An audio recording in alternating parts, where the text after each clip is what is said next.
It's 4:40 p.m. All right, Ms. Bex, I'm here. Mr. Modica. Oh, here.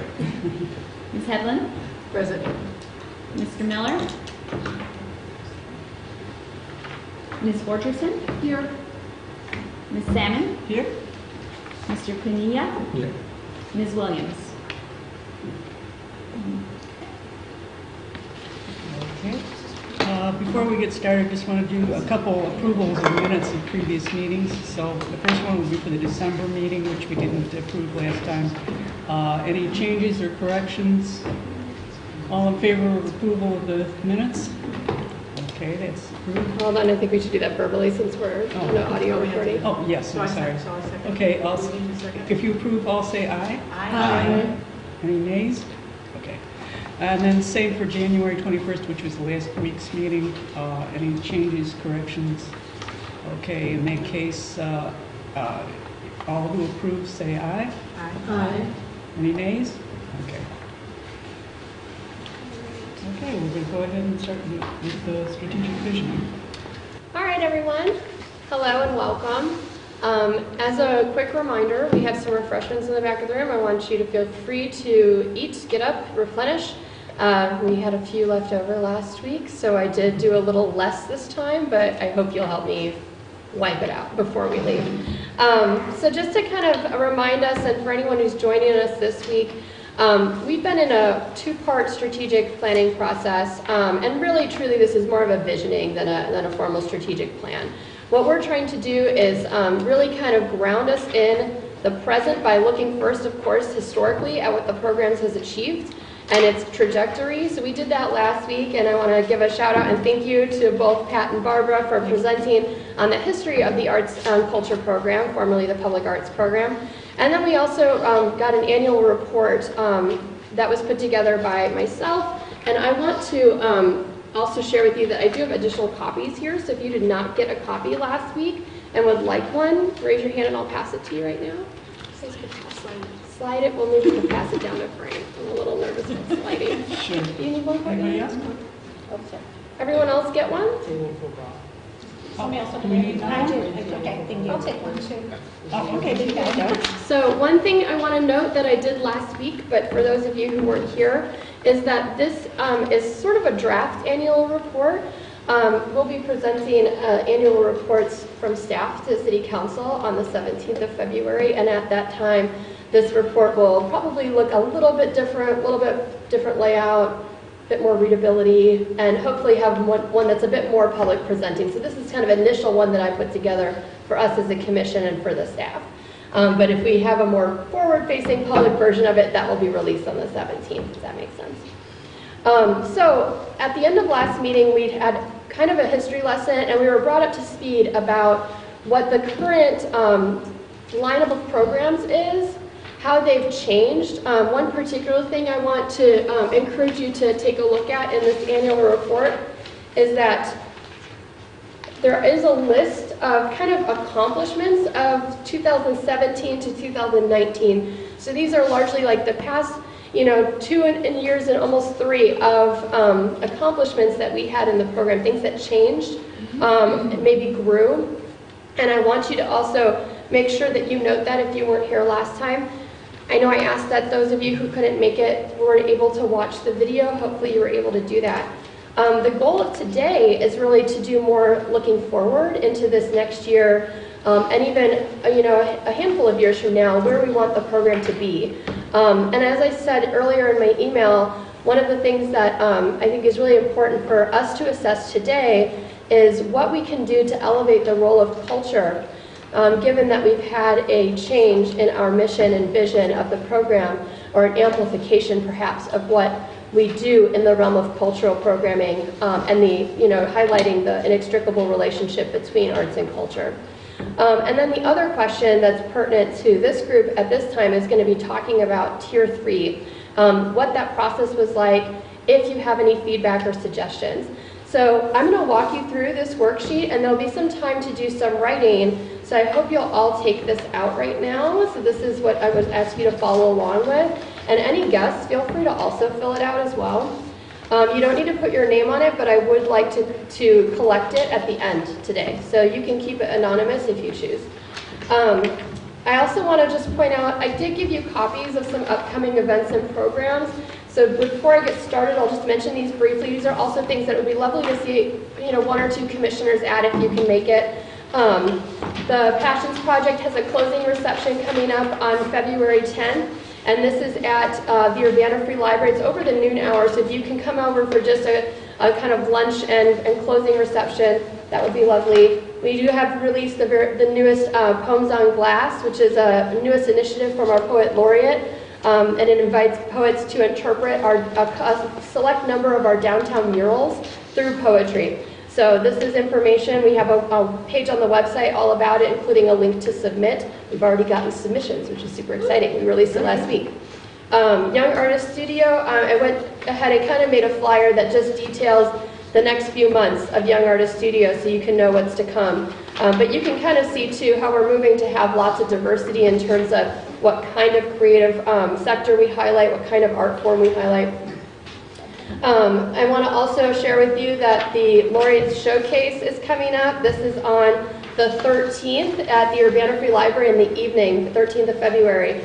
And everybody whose picture appears at the bottom was selected to perform that evening. So it'll be kind of a nice selection. We hope this will be an annual event and that our future Poet Laureates might like to repeat it because it really offers the Poet Laureate an opportunity to curate a local poetry reading of their own.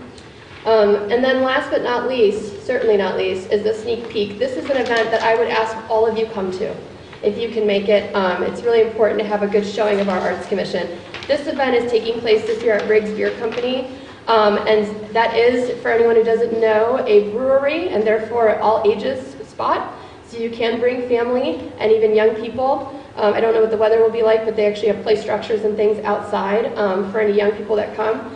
But it is an event where we highlight all of our grantees, and so this is an opportunity to celebrate those who are getting grants, but we also kind of advertise it as a sneak peek of what's to come for the Urbana downtown arts and culture scene. So we do have it open to the public. We invite past awardees to come as well, and we do our kind of duty of trying to highlight them and everything that they were awarded for. So that too is usually a night where we ask the arts commissioners to come and to also potentially help us acknowledge the awardees at the mic. So last year, a few of you came up on stage with me. We went kind of through each one so that, not one person was droning on the whole time, but instead it was a number of people kind of sharing the Mistress of Ceremonies, Mr. of Ceremonies role. But I would really like to have you be involved in that type of way this year as well. So if you can, let me know in the next week or so if you can be at this event. That one is the most important of what I shared with you. The other thing is I'm giving you these flyers in hopes that you can put them somewhere public. So if you can think of somewhere to hang them up that you frequent, I would love to see them. All right, and so we're going to get started. Any questions about the goals of today? All right. So I made a PowerPoint, but largely just have a visual aid for you all as we're kind of going through this worksheet. The idea behind this session, and you'll see if you were here last year, there's a bit of it's not a full repeat of information, but there's a bit of let's look at what we did last year in terms of information, and then I added some new things this year for us to look at that are specific to the moment of kind of elevating cultural work and evaluating Tier 3. But we have 3 key priorities that came out of the new vision and mission statement for the Arts and Culture program. So what we're going to do is identify what those key priorities are, look at how we're meeting those priorities at present. We're going to brainstorm ideas for future programming or actions to meet the 2020-2021 priorities, and we're going to review the Tier 3 process. And I want to kind of walk you through this, but we're going to go a little quickly through this initial part. First and foremost, I want to invite you to maybe brainstorm with me a little bit what some of the ways that we already meet these priorities are. Because one thing that I'll certainly point out, especially when it comes to arts and culture programming, is you can't have one without the other. And much of what we've done over the past 10 years, 11 years, has actually elevated cultural work in the community. But I want to kind of note what that has been, and then we'll talk about areas for growth. So our first priority was celebrate and nurture the City of Urbana's cultural and artistic diversity. Offer community members opportunities for creative expression is priority number 2. And priority number 3 is build creative public spaces. So at this time, I'd love to invite you to take a couple minutes and write down programs that we do that you're aware of that you think fit some of these priorities. And we'll all do that together. Heather Ann, do you have one as well? Sure.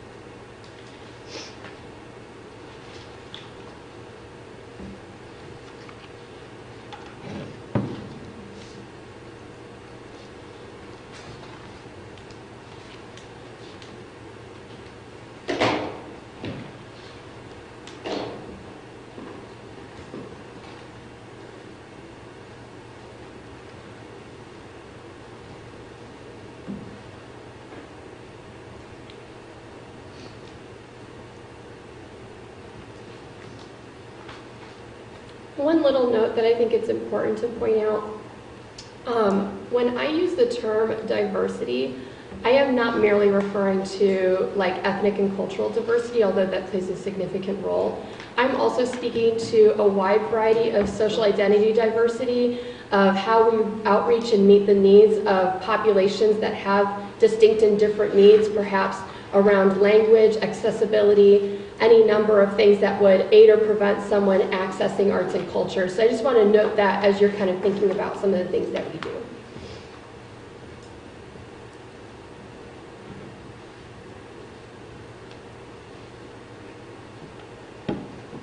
This does not need to be a comprehensive list, but just try to note some things that first come to mind for you.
All right, why don't we start talking together about some of the things we've identified and see what emerges.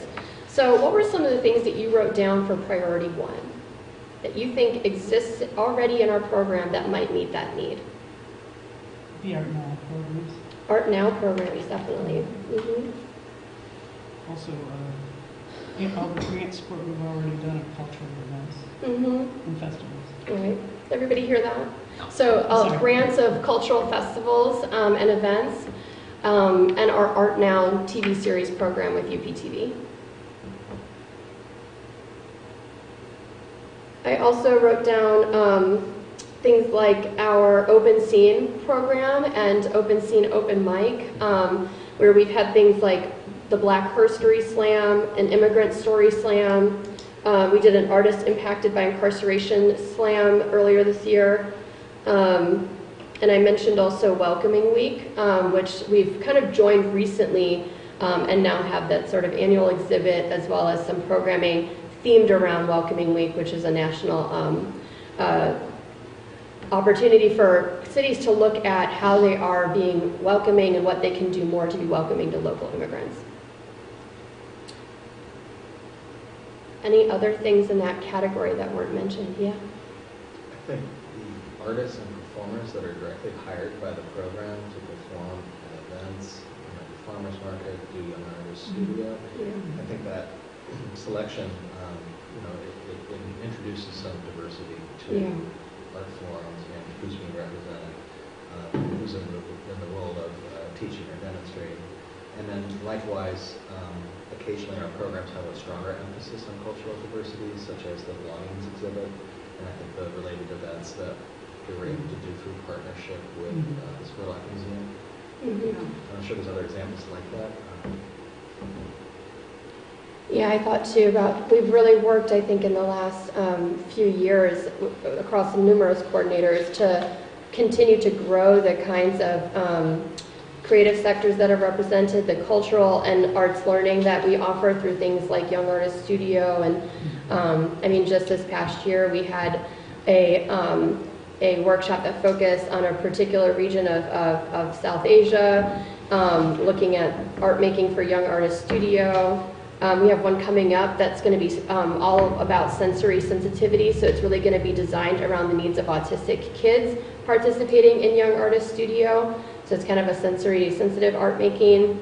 Really just trying to showcase a lot. We had our first deaf artist on Art Now. We had our eldest artist in the last year on Art Now, who turned 100 this year.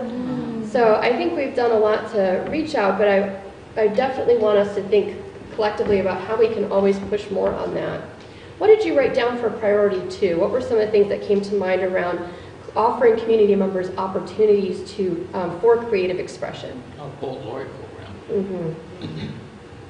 Right, and like all of those initiatives that are coming out, which I assume each year are going to look different because they really kind of emerge from the direction of the Poet Laureate. Open mic? Open mic, open scene. Young Artist Studio. And the grant programs themselves. Right. Yeah, and I think too, like opportunities to exhibit. So like the Artists of the Corridor, or times when we do, like the Downtown Get Down, offering lots of exhibit and performance opportunities, market. Any other things in that category that weren't mentioned? The sculpture, murals, utility box programs. Absolutely. What about priority 3, building creative public spaces? What are some things that come to mind here? The murals. Your mural I love. There was a picture of it up there earlier. Can you go back? Yeah, I know. We should go back so we can see Gonzalo's mural at the bottom. From the school. Yeah, at Dr. Williams. Well, Listen, the open mic downtown, again. Yeah, more open mic. downtown kept down, because that's up. Yeah. It's kind of the smorgasbord of like lots of different things there, opportunities for artists. I put also the 1% for the arts, having that still in our mission, I think is incredibly important. It helps ensure every time a new building is built that we have 1% devoted just to public art. I also was really thinking about kind of the function of things like Boneyard Arts Festival and the function that Open Scene Open Mic has allowed. And that is that because we partner with a new business, we really help sometimes those businesses see the potential of their business becoming a venue for the arts. Many of those who participate maybe hadn't ever had an open mic there before. I think like our very first Open Scene open mic was at Cunningham Township. And it was right at a time when the township had built a community garden and was wanting to really transform what a township offers to its residents, right, and its participants. And to be more than, to do kind of wraparound care. And part of that was wanting to do more events, but they hadn't yet done any events in that garden space. So when we came there and we brought, chairs and tables and tents and mics and bands and like everyone was performing and we had over 200 people come out, that really showed what could be done with that space. And that's just one example, but there's been a number of times now that we've had an art event somewhere where there maybe hadn't yet been that type of event. And so it helps venues see, for instance, like where would I set up a stage? Where would we put a band in a way that would complement the room? Or, really help them think through these like silly things, but that are really important when you're trying to do more arts events. I do that everywhere I go. I know, and I'm sure many of you who regularly do arts events, but that is a service, and in a lot of ways, it really helps that business then take that forward and establish themselves as a place for artists. And so I think there's a lot to be gained. The other thing is when we have things like our open mic, people like myself or people who are routinely booking artists really find a lot of emerging talent at those places where we might not, that artist may not have a website or a place for us to get in touch with them yet, but now we've seen them perform.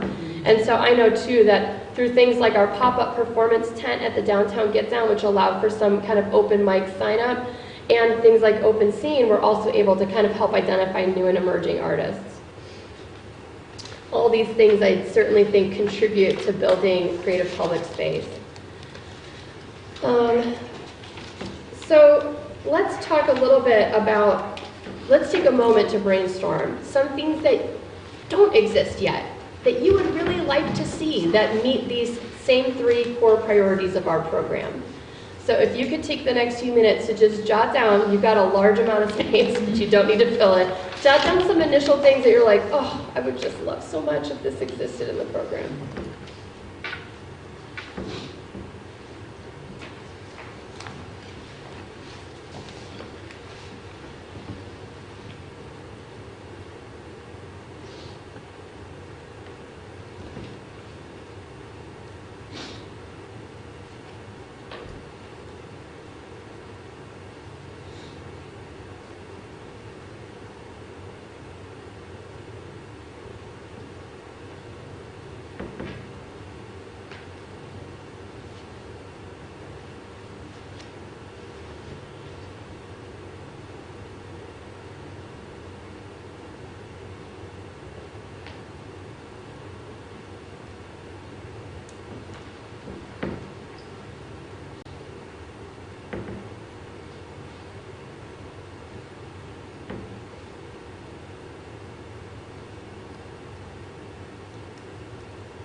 I think we can start talking, and I want to ask you to keep writing. So as ideas come to you, feel free to keep your pen moving.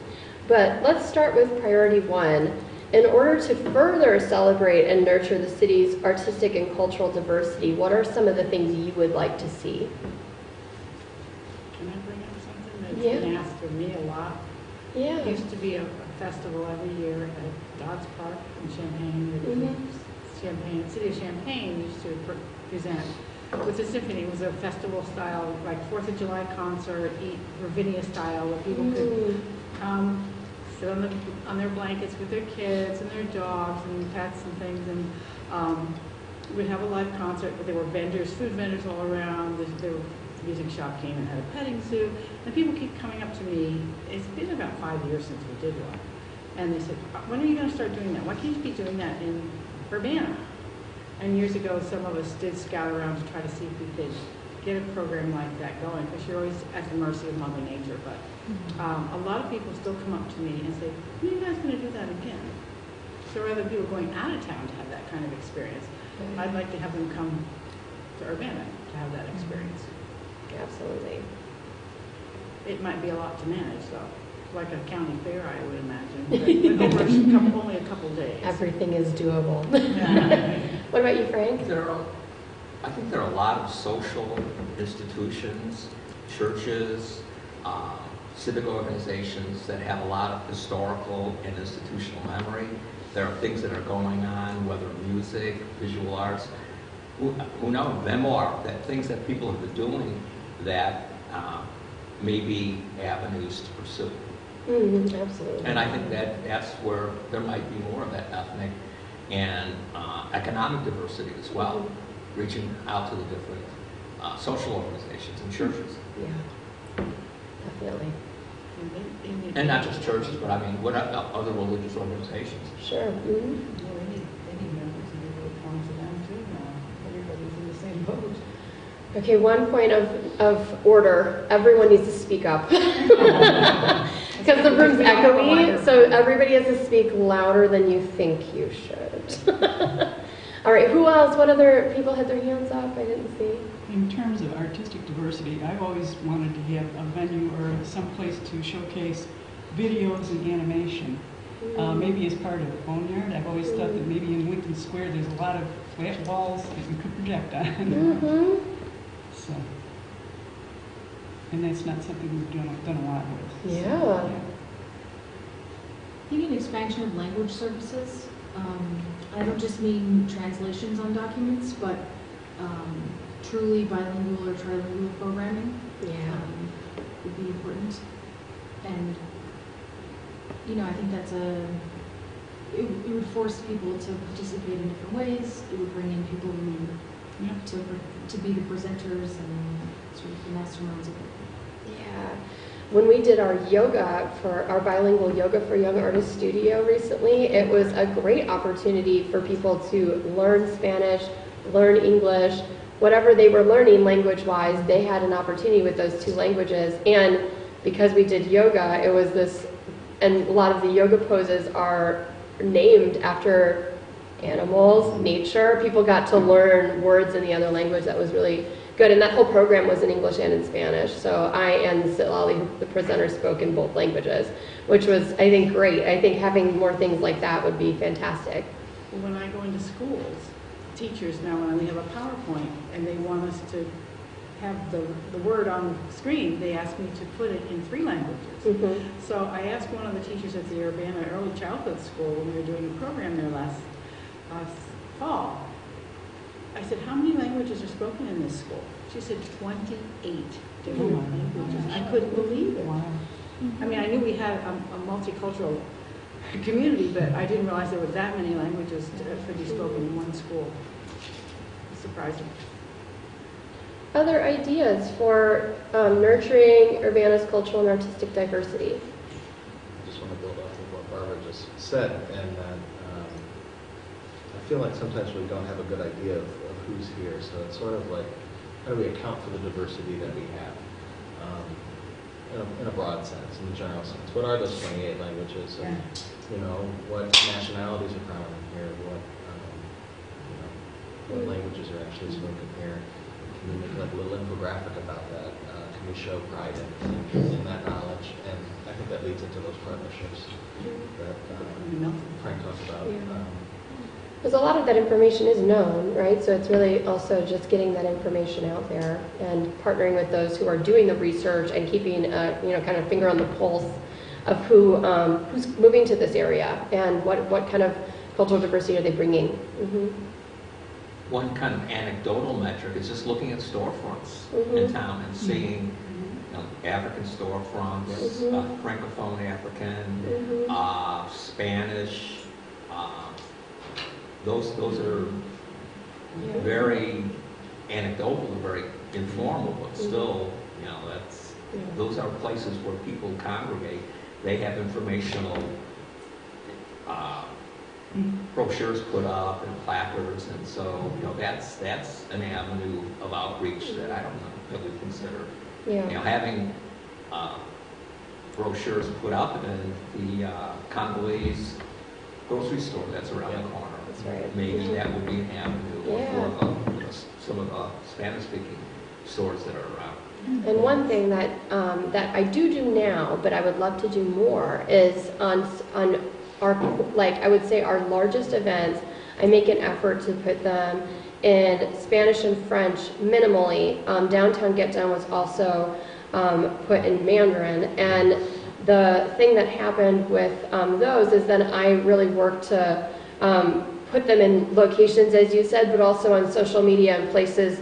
You know, we have like web pages on Facebook, for instance, that are really points of contact for lots of people who are Spanish speakers in this area, or people who work with immigrant families. And so I was pasting all of that information in those different locations as much as I could.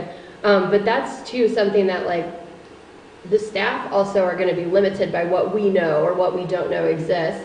So continuing to build upon that.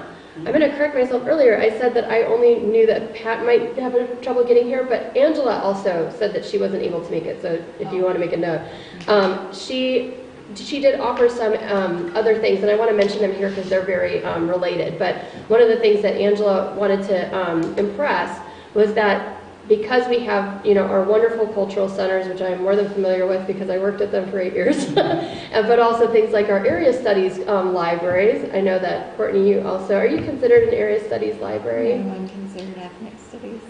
Sure, but relatedly too, our ethnic studies, our area studies libraries, all of these different resources also on campus, quite a large number of cultural organizations in our community. I think we could really bolster those partnerships.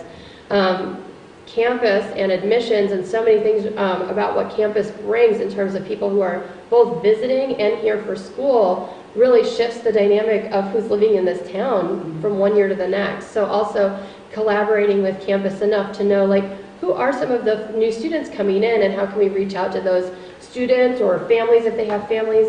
They all have newsletters too. Exactly, and a lot of our partnerships to date have focused on areas where we know there's a large amount of families living in Urbana that are attached to schools. So that could be like Orchard Downs, some of the family and graduate housing that's offered, that's in connection with the university. But certainly far beyond all of that, there's many other places where we can work to connect better. Just to move us, but I want to also encourage you to keep answering these questions because all of these are related. But what were some of the things that came up for you when you were talking about offering community members new opportunities for creative expression? What were some of the things you wrote down? Had you gotten that far? It's okay if you didn't. Well, some of the social media opportunities, I don't know, Instagram, Twitter, Facebook, I know that we have a presence there, but and I know that's how a lot of the information's been shared, but continue to do that. And print media, all of the avenues of media, radio, TV, print, Smile Politely, News Gazette, which again, I know that we've had, continue.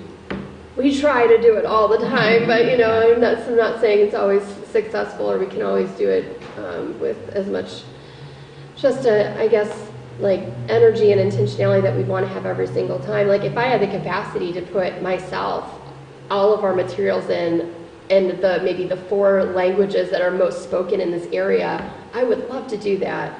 I know that I at present don't, but these are things that, because they're aspirational, we can start moving towards building capacity in those areas too.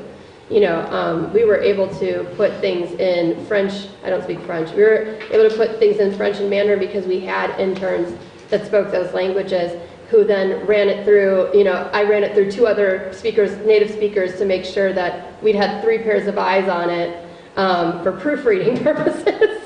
And even then, that's not the same as having a professional organization do it. And certainly there's a lot linguistically we can talk about there. But I think those things about outreach are really important for us.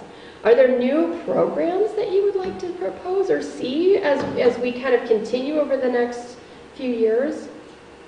I just remember when some of you were on the commission when Mike Ross came years ago. You may have been at that meeting when he's the director of the Cranach Center. And I think he was actually kind of looking for support from us, but he was saying that a lot of his clients want more family-friendly programming. Yeah. Because maybe their programming is too specific, but Yeah. I think we do have a community with a lot of families and children in schools, so anything we can do. And it's funny because on the other end, I feel like a lot of the programming we do is family oriented, almost to the point where like now in my mind is like I want to age some of the programs that we do. So it's that balance. I mean, I think striking that balance is really hard because you'll sometimes lose your people who don't have kids. You'll lose your teens. They don't want to hang out with their parents or their younger siblings at events. So really making sure that we're offering a lot and, so far say nothing of elders as well who like need lots of different opportunities and sometimes very direct outreach because not everything seems like a thing that's designed for their needs. So yeah, so I think it's in general it's like how do we think of all the diverse needs of the community and look at our programs through that lens, through kind of an intersectional lens, and let's see like how does one program meet many people. Have you looked back statistically to see which programs have drawn the most attention and people are more enthusiastic about? Yeah, well, the challenge too is like looking and weighing or programs that are over a period of time, like a series program, versus perhaps one-time programs, because the attendance will look different, and perhaps something like Young Artist Studio, which still gets between 40 and 60 people at these events, which is pretty huge. Sometimes it can be less, but it's been pretty robust in the last few months. I would say like a program like that, well, taken on its own, it's like, 50 people came. But like if you look at it as a series, we repeat it monthly, so in a year we do that 12 times, well, that reaches a large number of people. It's not on a level of like downtown Get Down. But then the other thing I try to think about too is what other metrics of impact do we want to look at? Because counting heads is one thing, and certainly we always need to do that to just know like what are we funding and is it reaching a large sum of people? But also like, there's some things that we do that might not appeal to everyone. And I really went through this often working at the cultural centers where it's like, yeah, maybe not everyone thinks like they want to go to a workshop about this particular topic that kind of affects a very small part of the population. Because we work a lot with minority student affairs in that context, or we work a lot with like marginalized groups on campus.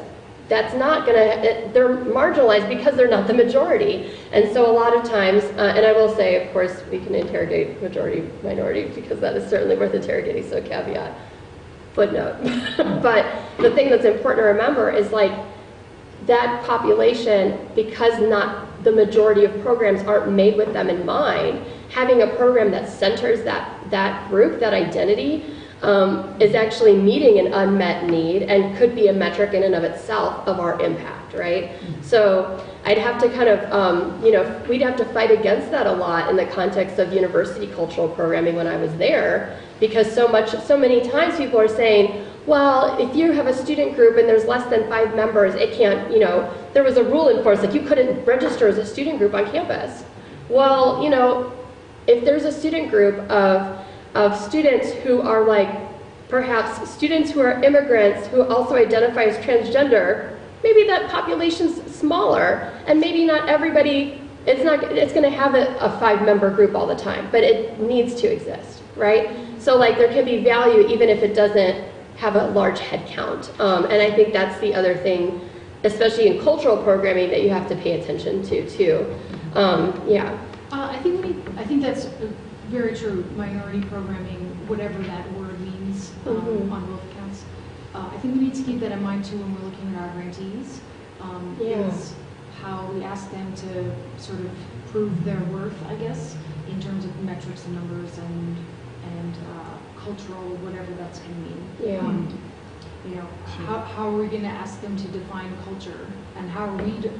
I listened to the video from last time, but I don't know if that was gone over specifically.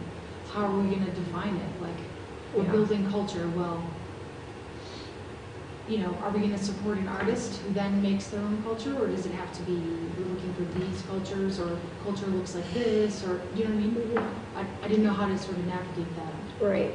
So I think I think that's important for us to come back to too. And I think we don't have to settle that tonight, but it's Right. certainly something that like we can put on our agenda to have an intentional conversation about what we mean when we say culture, but also I think more explicitly what we mean when we say diversity. So if we're elevating a diverse community of artists, who are we talking about? Well, how are we defining diversity?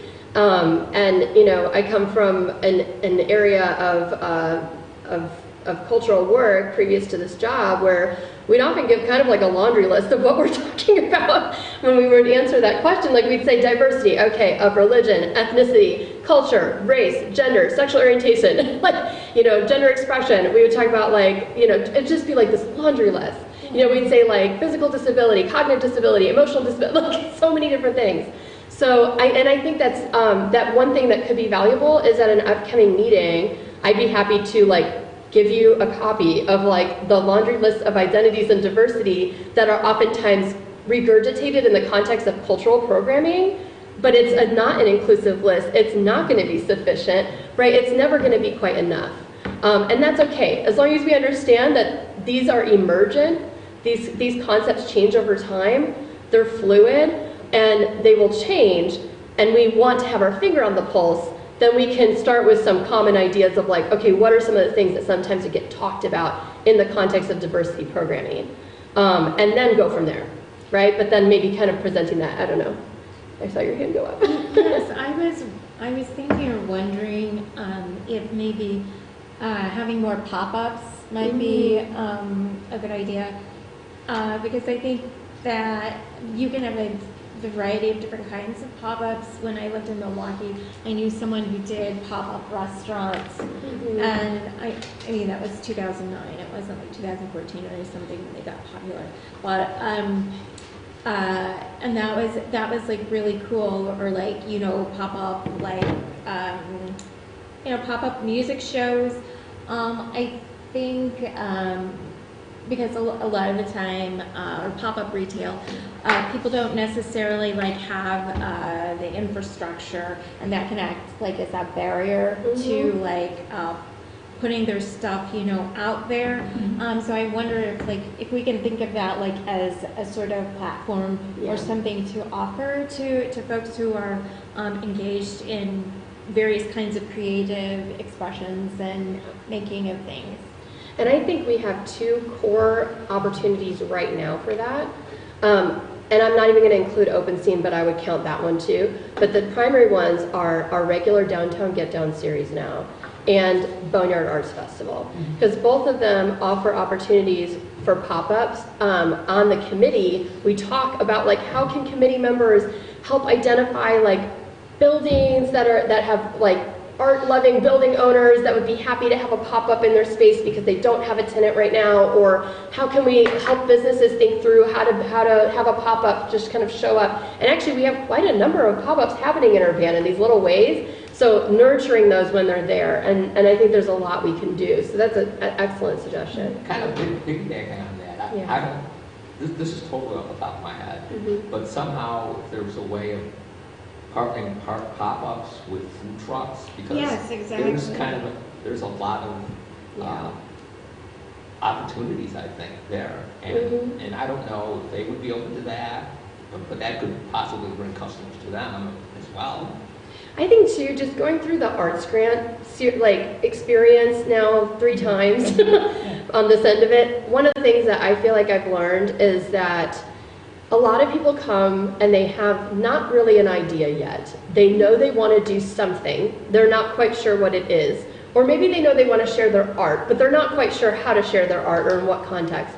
It can be really helpful for them to hear me ramble off lots of ideas in a grant workshop. I mean, I said the word murals and now we had 4 mural applications this time. So like, you know, I think there's like little seeds that get planted. And one thing I did this time around, which wasn't my doing whatsoever, but the art and design department at U of I brought me in to do, instead of my traditional grant workshop, they wanted to have a panel of all their students who've gotten art grants in the last few years. And so there were 4 or 5 people, Patricia Gonzalez's partner was on it, and all 3 or 4 people presented their work, and then I did kind of like a mini, how do you apply for an arts grant? It wasn't my full workshop.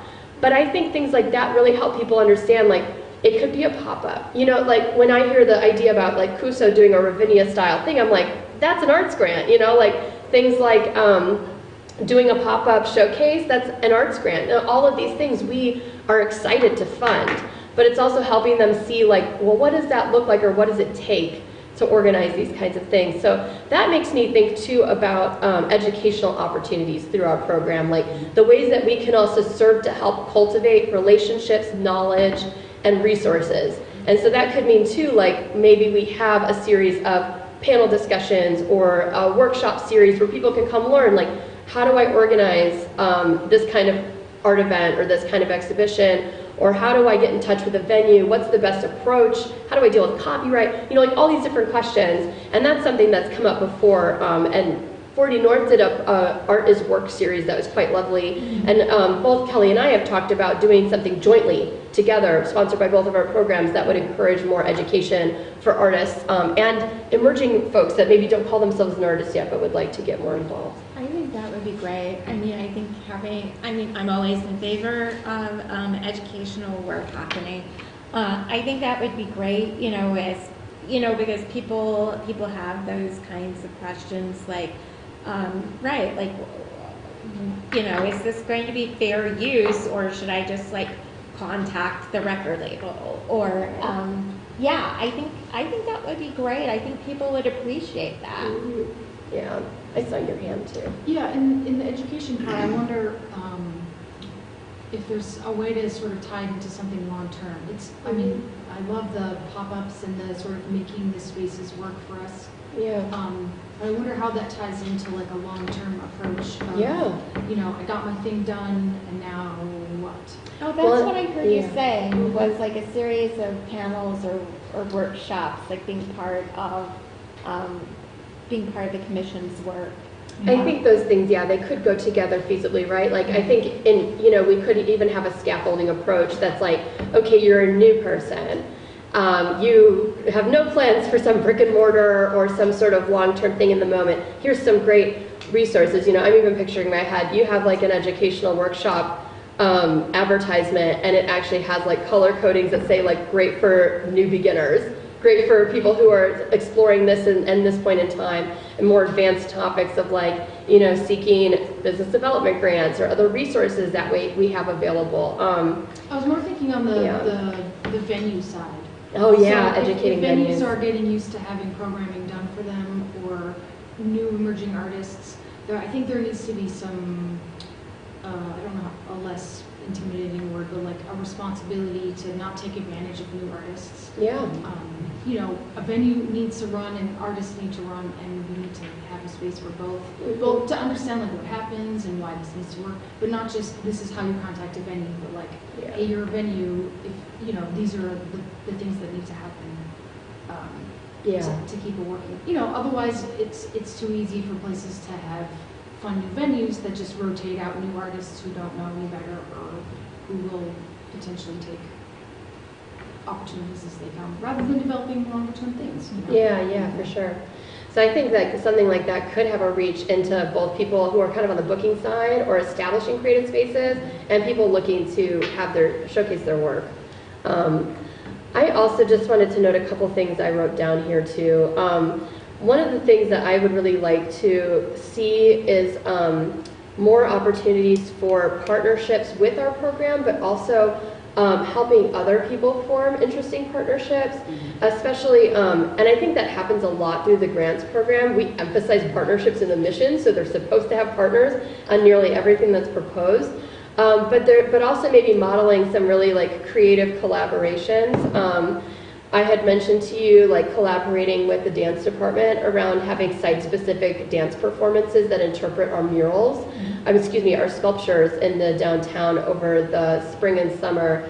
I'm happy to report I was recently emailed by one of the professors literally this week about collaborating and finally making that happen, possibly this semester or fall. So things like that we can model to show like, well, we can have this opportunity, and perhaps even, for sculpture artists that aren't far away, we've got people like Bobby Joe, who's up in Woodstock, like to be able to come down and actually witness a dance interpretation of his sculpture might be a really unique opportunity for them too.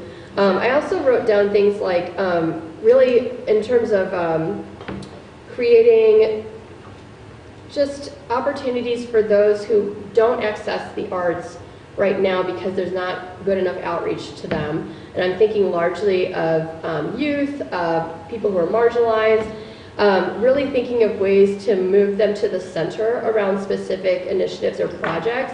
So for instance, I would love to see a public art project that is done collectively, sponsored by our program, and brings youth together to help create it, whether that's a mural or some sort of program. And I also, one of the things that I've been thinking a lot about, and I want to throw this out there, but it's a little bit more on the wild end of things. People aren't as familiar thinking through this type of thing. But one of the problems that we've faced around getting buy-in for things like broader programs in public art is the problem of vandalism, and that has come up numerous times. There's also studies that show public art helps curb vandalism.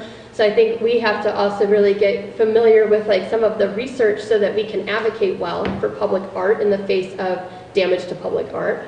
But the other thing that I was thinking is like we've had a number of instances of like vandalism, graffiti, and I'm not talking like beautiful graffiti, I'm talking about mostly tagging. So like when we've had those instances and we get calls, my like desire in my heart is to be like, how could we be innovative in this way? Like how could our arts program be innovative? If for instance, we eventually identify, and most of the time we're talking about youth, if we identify the youth who's doing this, Give them a space to do it. what role could the arts program play? I come from a background of restorative justice. That's what I study. It's what I do. I'm another life. So I would love to see something where the arts program could actually head up a process for like, we're going to invite that youth in to help collaborate with an artist and help make a public art piece that's inspired by them and their work and what they truly would like to put out there. Not offensive things, because we've had things like nooses that was done in the Boneyard Creek last year. We had like the B word, and we would curate, but like, how could we play an active role? Yeah. Sorry. Well, when I think of people like vandalizing or whatever, to me, I think that there is an element of exclusion that's at work there. People who don't have anything to lose are the most dangerous people. And just like a very like Svengali or Machiavellian way of thinking, to make ourselves safer, everybody needs to have something, so they have something at stake, I guess. Yeah. But I think of like in restorative justice, and this is long term, but this town has been, it's been a topic.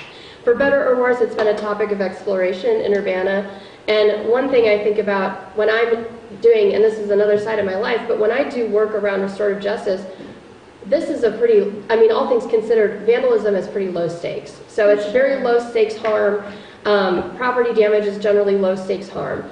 So it could be a great opportunity to move in that direction over the next 10 years or whatever, where the arts program could actually be a site of exploring how like a restorative process could result in something like that rather than incarceration or something, where there's an opportunity to bring someone in. That is the more like kind of radical work that I think something like an arts program could offer if it gets into doing more innovative things to address social problems, not just, and really thinking of that impact of the arts. Because the arts already has a huge impact on social problems, but it would really elevate that work. I saw your hand and then yours, maybe we'll go here first. Yeah, I was thinking about that it's not only related to, like, for example, vandalism, but also like having a mentoring program for like groups. Like I was thinking about the international community that sometimes are a little intimidating for like applying for this type of programs because they don't know the procedures or they are not familiar with the ways they can impact, for example, the public space or the Yeah. so That's a having great like point. somebody mentoring like people that are already like receive this type of support or that are established artists working in town, that how can they work collaboratively with these like minority groups or international community or just young artists that want to start in a way doing art. Because I know, like, one of the things that has already come up is, like, people signing up to do, like, the Urbana Art Expo, but then not knowing if they have the right, like, work visa or, you know, these kinds of dynamics that they might be facing to be able to participate. So I think, too, like, us getting really familiar, me getting really familiar, but then maybe us as a commission of, like, what are some of the barriers for people who, you know, related to work, related to selling the work, related to working with our programs that might prevent engagement, and then how can we work with those folks and making sure that they're aware and we're aware of like what's possible.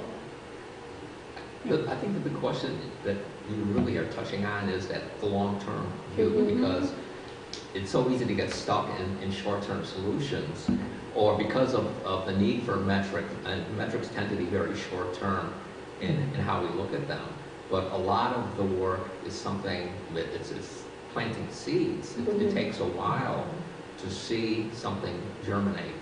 And how can we build in institutional memory? How can we build in that long-term historical viewpoint so that something just doesn't come up and, oh, it's a great idea, and then it dies after 2 years?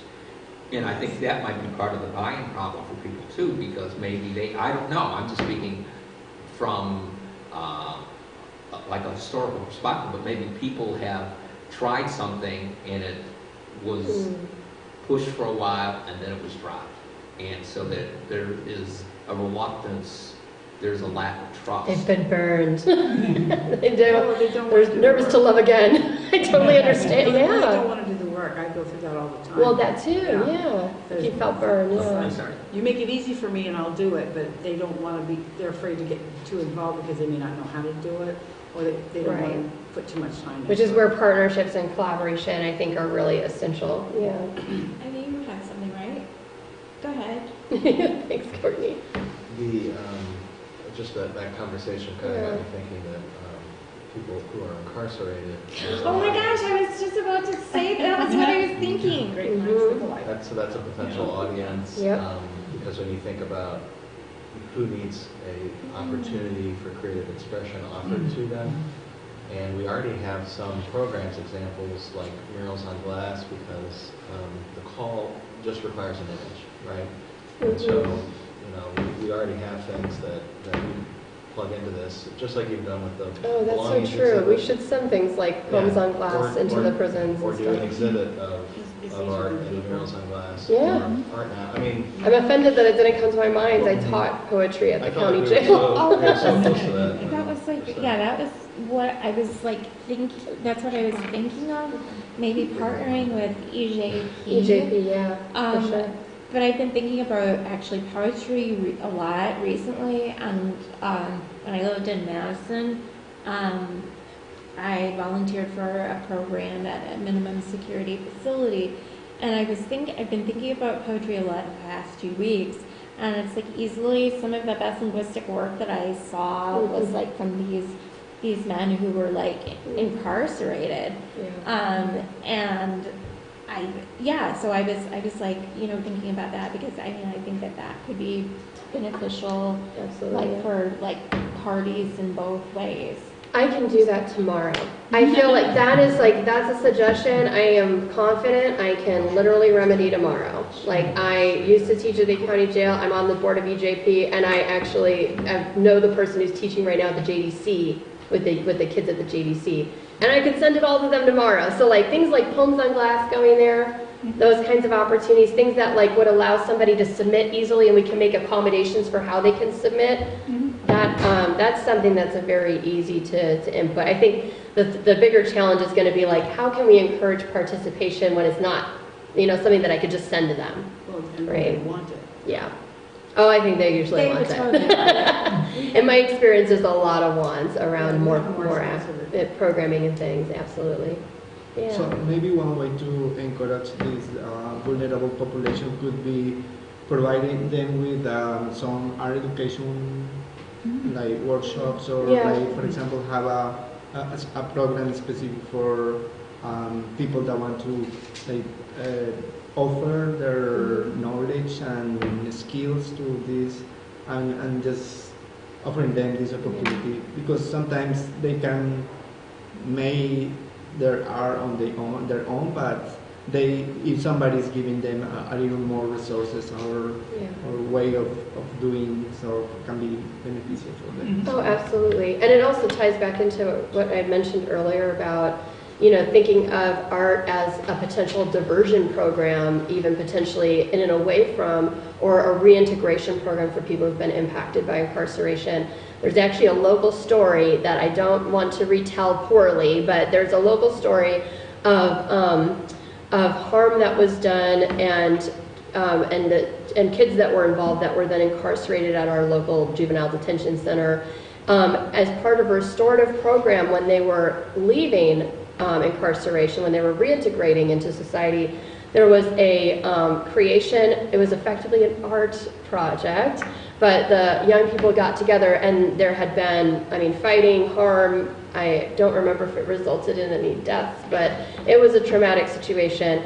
And they ultimately created a joint poster art piece together, designating kind of a peace zone in where it was hung, and then they placed it publicly. But really as kind of a declaration of their commitment to peace and to building community and caring about each other. So I think there's just really unique opportunities for the arts to do this work. We can look and find how the arts already are there. I saw a tremendous participation when I was teaching poetry. I taught weekly for 2 years at the county jail, and just tremendous participation. So I think we'd have a lot of interest. Yeah, there would be hella interest. Yeah. I just want to add in youth on probation as another. Absolutely. population That is a crossover. And I just want to touch on a couple things, although when I flipped ahead, while we were talking about the priorities, priority one made me think also about celebrating kind of the fringe of things, and Rachel talked about having a fringe festival Oh, yeah. or a night market, but Yeah, having a talked program about that kind of, intentionally honors, things that are more on the periphery. I like that kind of a concept in terms, on high level, That would priority. be sweet. They do that even at the As university, we right, with said the when I bugs was in the young. spring, that's a festival that celebrates the bug missions. And then, Insects or whatever it is. Creepy Yeah. crawlies. Yeah, yeah. Yes. Something like that, yeah. The idea of the award ceremony also Oh. fit strongly under that. And I think a key question down the road is sort of what sets ours apart. What's the identity of this award celebration? And Right. I think celebrating expression is Mhm. something that could be really Mm. interesting to focus on. For priority 2 with the community members,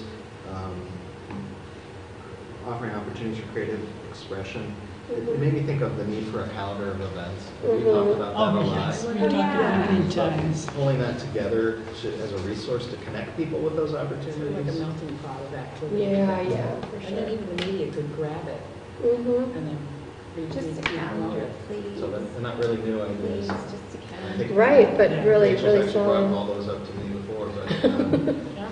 they fit in so strongly with these. And I have too. Yeah. I do it So with all that the we can- regional offices. Yeah. No, these have been murmurs for a long time. Just for the sake of time, and I want to time check, it's 5:45.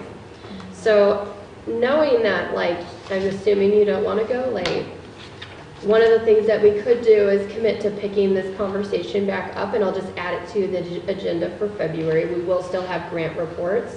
But let's try to go through maybe another section, and then maybe we could, I think the thing that maybe might be easiest to move would be the Tier 3 discussion. Yeah, Do you want to do a special Tier 3 discussion on the agenda for next meeting? yeah. Yeah. Okay, I'll do Can that. I just Yeah. Really quick, also something that I was thinking of, I would like to see more nature-related stuff. Yeah. Absolutely. For number 3. Priority three. Priority 3, I also wrote down like a playscape or an interactive, Yeah. like more interactive children's in play yard type Barb stuff. wrote that up. I know, Barb wants a Children's She City wants- Museum so bad. Well, No, I go to these places and I see Yeah. an interest in activity and it's like. It's well, important. because like, yeah, you could do so many cool things. You can have chimes, you can have like, you've got these rocks that you throw water on and it paints, you know, so you can incorporate I the didn't mean arts. children's stuff. Oh, I I meant like For all ages. Sure. like nature walks, bird watching, like identifying mushrooms. But isn't some of that already done? I mean. So we do You have have a a really, center. And there's also, Yeah. the county The Purvis also Center has does it those too. actually. I think taken some of I those. think there's opportunity for unique and collaborative partnerships, but that those will come naturally as we continue to partner more with the park district. I think we're doing actually quite a lot around that. We have that new nature playscape open 2 years ago at Busey, near Busey Woods in what is called Friendship Grove. And that is just, have you been there? Like, it is just amazing. So it's kind of exactly what you're describing. So it's called the Nature Playscape at Friendship Grove, and it's right up near the pool and the Anita Purvis Nature Center. But it's outdoor, entirely built out of natural materials. It's run by the Park District. And actually, I have brought programming up there.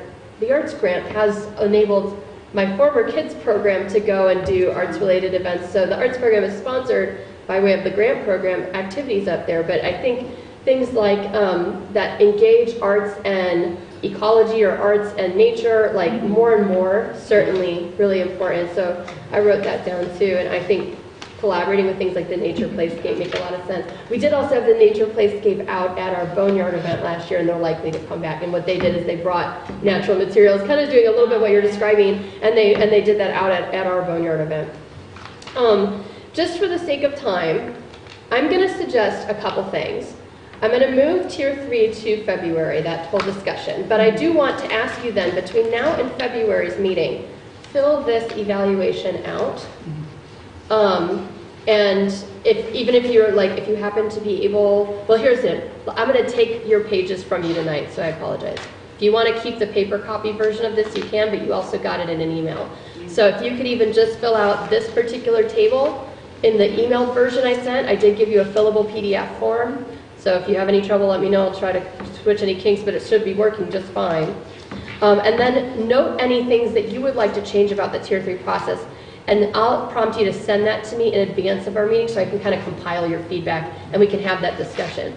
The other thing I put on here that we are not going to get to tonight, but that is really doing kind of an SWOT or a SWOT analysis of our program, which really focuses on strengths, weaknesses, opportunities, and threats to the program. And I really just wanted to invite us to do this so that we can kind of think about the landscape that is public art right now, cultural and diversity work right now. What are some of the things that we need to keep in mind as we're moving forward? So this is an activity too that you might be willing to like take a little stab at. I won't ask you to send it to me, but maybe you can bring it to the next meeting.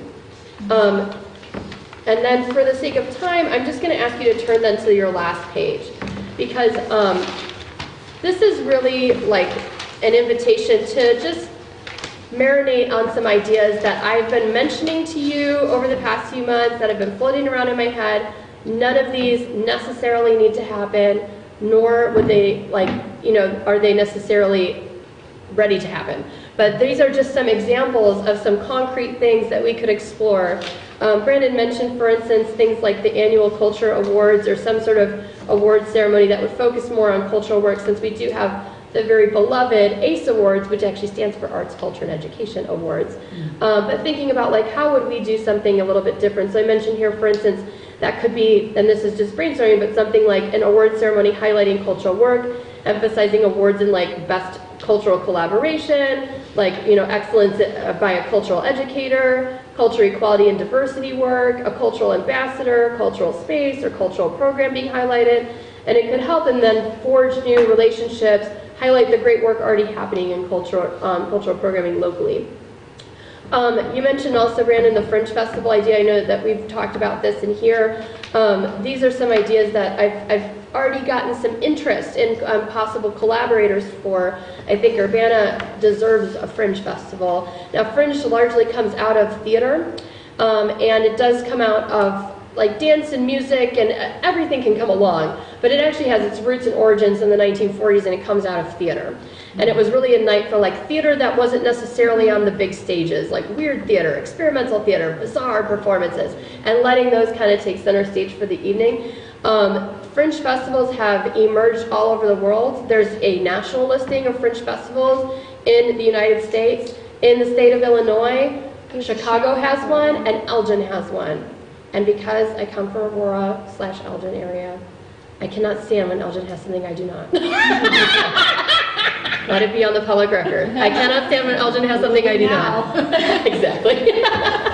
And that's really just a joke. I actually really, I've enjoyed some pretty minimal but collaborative relationships just in communicating with some of the arts coordinators of some of our other cities in Illinois. And one thing that I think is like, Urbana is weird enough, it has a robust theater scene, it is just destined for being a Fringe Festival site. Are these meant to be projects that we would start and do, or are these things we're looking for people to submit projects on? I'm unclear. That we would start and do, Okay. but nothing that like necessarily needs to start this year or immediately Right. or at all. Right. So really just kind of assessing like if the arts program were to take on some new initiatives, these are some that I have.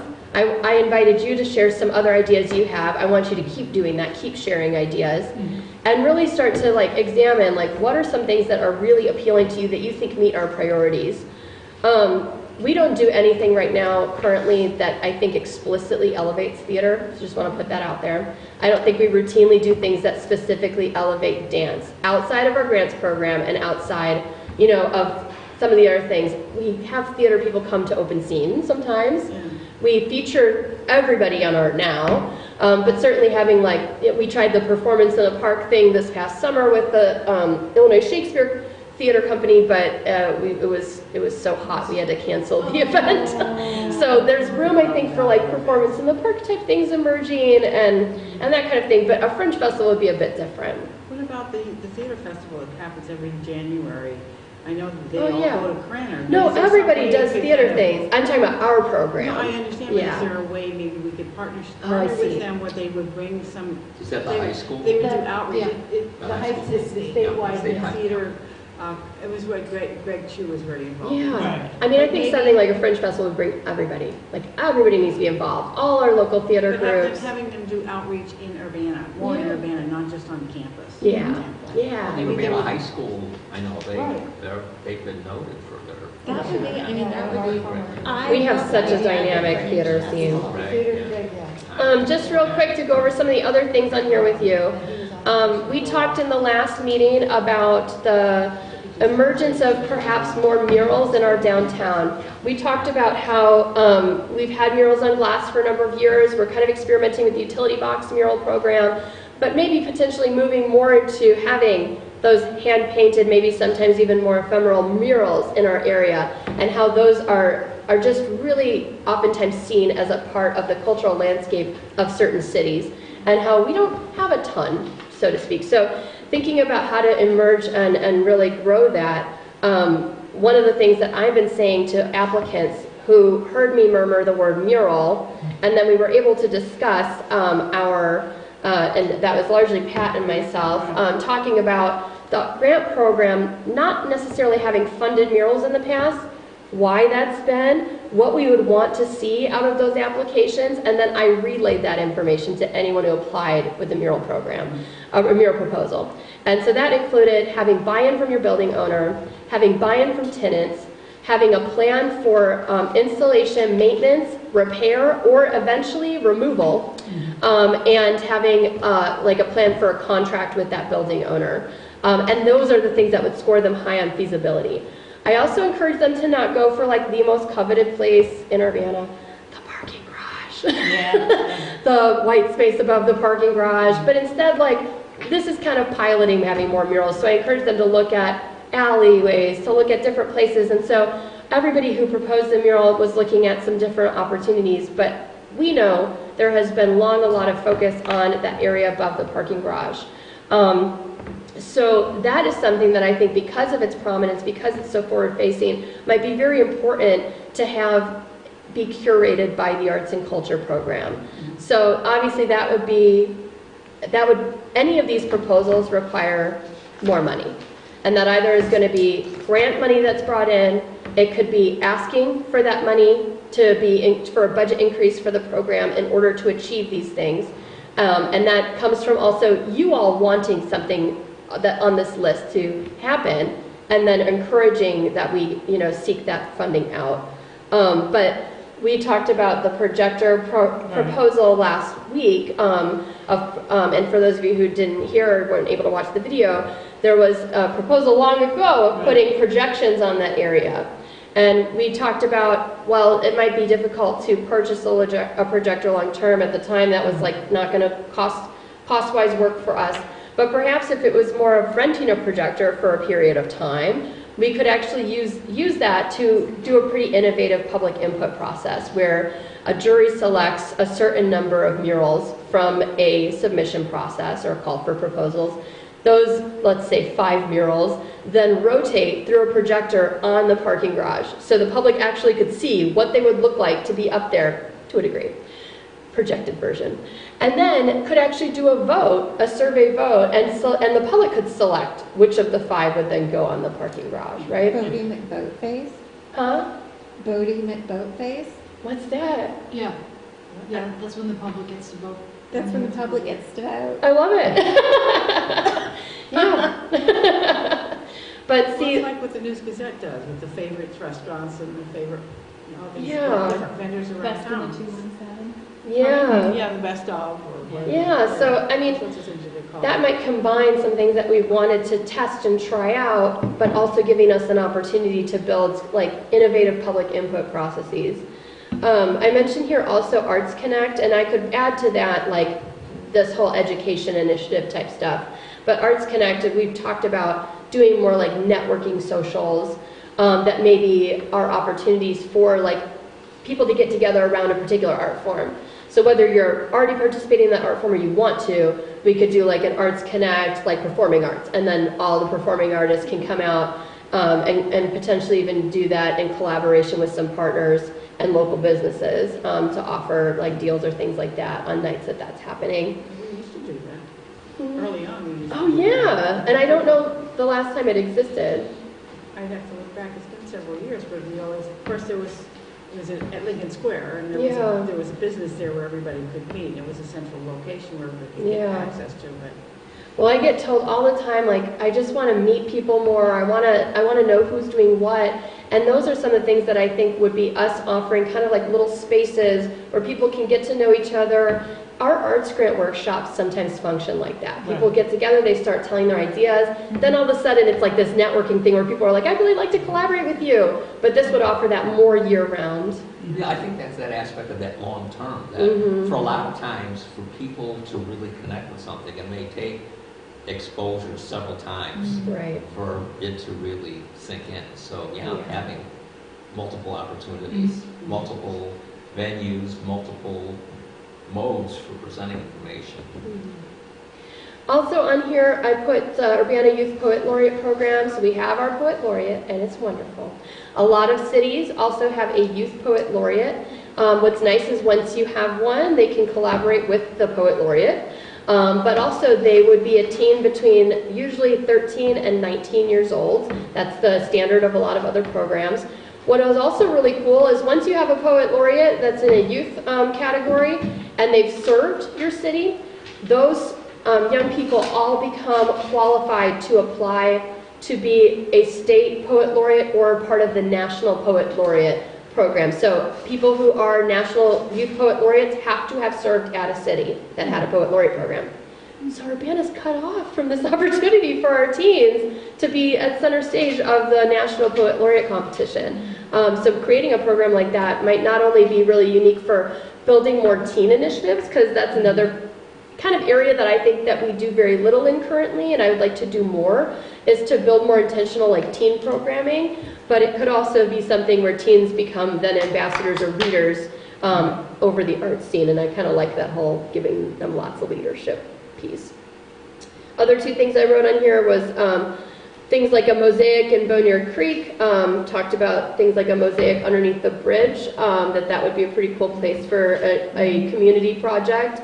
And then I've mentioned this one before, but I just wrote it down, which is the arts and crafts, like night arts festival, and that would be like kind of akin to like an art walk. It could be where you're going around and you're seeing exhibits, but there's also craft beer at each location. So like the wine walk of Champaign, for instance, the way they structured theirs was a little different from what we do in Urbana with Uncorked, where it was actually like, it was put in different businesses. I could see something similar with like beer and arts. You should do something like that in Springfield for New Year's Eve. Arts and craft You beer. have an option, so you don't go to parties or go to bars and get drunk, but you buy a ticket and you go around different businesses in downtown Springfield, and then there's art exhibits and dancing and music and live music, and it gives people an alternative.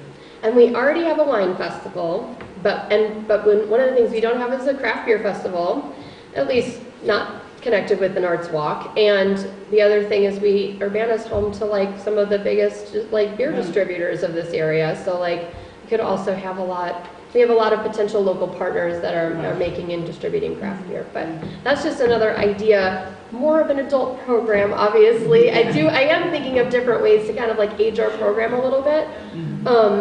And to that end, I do want to mention before we leave tonight, one of the things that I am doing, and because you're not getting a January report from me, I just want to mention to you, is that our Urbana Celebrates the Boneyard event, I'm sort of revisioning. So I don't know if I mentioned this last week when we met, but Urbana Celebrates the Boneyard has largely been like a family-friendly event, and kind of family-focused. I wouldn't say merely family-friendly. I think the critique is probably something like, well, I didn't have a kid, so I wasn't sure if it was really for me, right? And I don't want people to be able to say that about the event. I want them to think of it as all ages.